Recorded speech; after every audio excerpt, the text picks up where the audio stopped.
என்றும் வாழும் எல்லாம் வல்ல இறைவா, புனித பால் மிக்கி மற்றும் அவர்களுடைய தோழர்களின் மறைசாட்சியத்தால் ஜப்பானிய தேசத்தின் விசுவாசத்தை உறுதிப்படுத்திய உமது கருணைக்காக நன்றியப்பா. இவர்களுடைய பரிந்துரையால் நாங்களும் எங்கள் விசுவாசத்தில் உறுதி பெற்று வார்த்தையாலும் வாழ்வாலும் உமக்கு சான்று பகிர்ந்திட வரம் தாரும். ஆமென். Almighty ever-living God, source of strength to all the saints you called your martyrs Paul and his companions to undergo the cross that they might enter into life.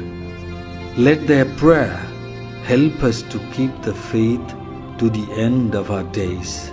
We make this prayer through Christ our Lord. Amen.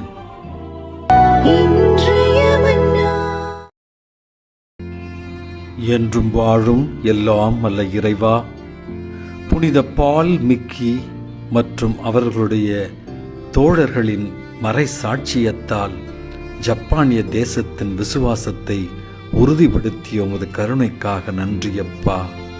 இவர்களுடைய பரிந்துரையால் நாங்களும் எங்கள் விசுவாசத்தில் உறுதி பெற்று வார்த்தையாலும் வாழ்வாலும் உமக்கு சான்று பகிர்ந்திட வரம் தாரும். ஆமென். Almighty ever-living God, source of strength to all the saints you called your martyrs Paul and his companions to undergo the cross that they might enter into life. Let their prayer help us to keep the faith to the end of our days. We make this prayer through Christ our Lord. Amen.